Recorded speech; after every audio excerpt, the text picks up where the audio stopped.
Барлықтарыңызға сәлем, құрметті достар. Байланыста Шаударақлек Асылбекұлы. Бұл Репликон қазақ тілді медициналық каналы. Каналға қош келдіңіздер. Бүгінгі видеомыздың тақырыбы артросиндесмологиядағы буындарды сипаттау алгоритміне арналады. Ендеше бастайық. Кез келген буынды сипаттайтын кезде оның арнайы сипаттау реті болады. Енді әр жерде ол реттілік әртүрлі айтылады. Мен соның барлығын жинап, жүйелеп және более-менее дұрыс форматын жинақтауға тырыстым. Ендеше бастайық. Ең алдымен буынның атауы. Қазақша және латынша сипатталып жатқан буынның атауын айту қажет. Енді соған сәйкес әрбір алгоритмге жеке тоқталайық. Бірінші, буынды құрайтын сүйектердің атауы. Қазақша және латынша міндетті түрде.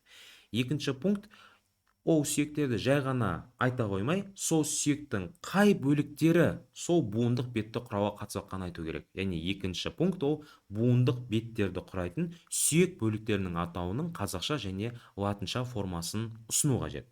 Үшінші, буын капсуласының құрамы мен оның бекінуі, яғни қай жерге бекінеді, жаңа айтқан екі сүйектің қай жерлеріне бекінеді, және буынның өзінің құрамы қандай, құрылысы қандай, ол берік па, әлде әлсіз ба, тығыз ба деген секілді соның барлығын сипаттау керек.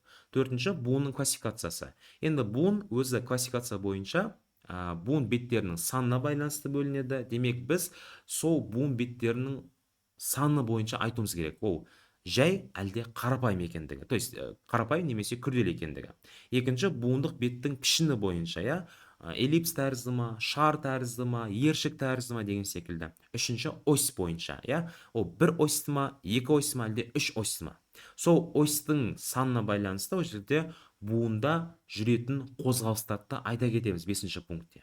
Алтыншы пункт, фиксациялаушы аппарат, яғни байламдар. Қандай байламдар сол буынды құрауға және де сол буын арасында сүйектерді фиксациялауға қатысады. Соны айтып кетуіміз қажет. Байламдар буын ішілік, то есть буын капсуласының ішінде немесе буын капсуласының сыртында орналасуы мүмкін. Және жетіншісі, буынның қосымша аппаратында айтып кету керек, яғни еріндер, сөмкелер және де қатпарлар. Мына жерде енді 8 мен 9 пунктте бұл кейбір кітаптарда қосылған мәліметтер де бар, яғни буынға әсер ететін бұлшықеттер және де қанмен қамтамасыз етілуі, иннервациясы, лимфалық ағым. Енді артросиндесмологияны өтіп жатқан кезде, егер сіздер миологияны немесе жүрек қан айналым жүйесін өтпесеңіздер, онда және нерв жүйесін, онда бұларды сіздер айту қажеттілік жоқ. Сол себептен тек қана мына жердегі 7 пунктпен ғана шектелеміз. Енді дәл осыны мен бір буынды мысалға ала отырып, осы алгоритм бойынша сипаттап берейін. Яғни иық буынын алайық. Артикуляция хумери. Қазақша иық буыны, латынша артикуляция хумери. Бірінші пункт, буынды құрайтын сүйектердің атауы. Біз білеміз, иық буынын жауырын және тоқпан жілік құрайды. Екі сүйек.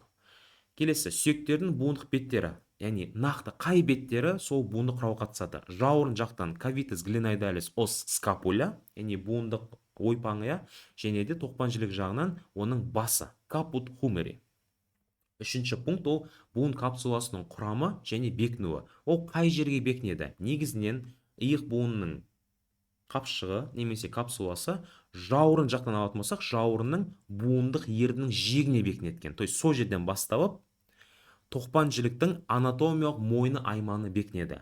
Бірақ ол жерде анатомиялық мойыннан кейін ол жерде екі төмпешік орналасады, ол үлкен және кіші төмпешік, ол төмпешіктерге жетпейді екен. Яғни нақты сол анатомиялық мойынның жиегіне бекінеді. Капсуланың құрамына келетін болсақ, капсула жұқа, эластикалық және байламдармен әлсіз нығайтылған, яғни байлам аз ол жерде. Сәйкесінше ол жерде әртүрлі шығулар, яғни вывихтар жиі кездеседі, көбінесе кішкентай балаларда. Енді буын классификациясы бойынша кеттік. Жалпы буын беттерінің саны бойынша ол жай буын болып саналады. Өйткені ол жерде тек қана иық буыны мен жауырын сүйектің кавитус глиноидалис, то есть иық буынның басы мен кавитус глиноидалис ғана байланысып тұр. Классификациясы бойынша ол шар тәрізді. Өйткені иық буыны, яғни то есть иық сүйек, яғни тоқпан сүйектің жоғарғы проксимальды эпифизіндегі басы ол шар тәрізді. Және ось бойынша 3 осьті, яғни 3 жасықты, фронтальды, сагитальды және вертикаль жасықты қозғалыс жасай алады екен. Енді сол қозғалысына байланысты ол жерде негізгі, то есть оське байланысты қозғалыстар ажыратылады екен. қандай қозғалыс жасай алады? Буында жүретін қозғалыстар: фронтальды ось бойынша бүгу және жазу, иық буында флексио, экстенсио.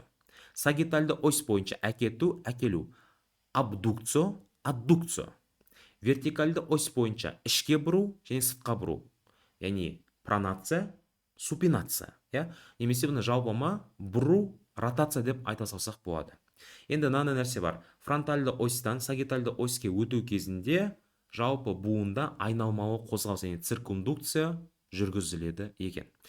Фиксациялаушы аппарат. Вот жаңа айтқандай, фиксациялаушы аппарат бұл жерде өте әлсіз және аз болғаннан кейін, ол жерде вывихтар көп. Енді қандай аппараттар бар? Бірінші құстұмсық иық байламы, лигамента коракохумерали. Қай жерден басталады? Құстұмсық өсінісінен басталып, жалпы иық буынның капсуласының жоғарғы және артқы бөлігіне барып бекиді екен. Екінші байлам, ол бірнеше байламдар жиынтығы, буын иық байламдар деп аталады, яғни лигамента гленохумералия. Оның өзі жоғарғы супериор, ортаңғы медиа және төменгі инфериор деп бөлінеді екен. Олар хирургиялық мойыннан басталады, тоқпан жіліктің және жауырынның буындық еріне барып бекиді екен. Буынның қосымша аппараттарына келетін болсақ, қандай қосымша аппараттар бар? Бірінші ол буындық ерін, яғни лябрум глиноидалия. Ол жауырын сүйек аймағына орналасады, өйткені ол тоқпан жіліктің басымен сәйкес келмейді. Сол буындық бетті кеңейту үшін ол жерде буындық ерін пайда болған. Одан бөлек әртүрлі сөмкелер орналасады. Нақтырақ айтатын болсақ, қолтық асты синовиалис сөмке, бурсо синовиалис аксилярис, жауырын асты бұлшеттің сіңір асты сөмкесі, бурса субстендия мускулюс субскапулярис, дельта асты сөмке, бурса субдельтоидея, және де төмпешік аралық синовиальды қынаптар, вагина синовиалис интертуберкулярис орналасады екен. Бұл жалпыма иық буынның дәл мынау алгоритм бойынша сипатталуы. Егер де ақпарат пайдалы болса, каналға тіркеліп кет, сені келесі видеоларда күтетін боламын. Сау саламатта жолға.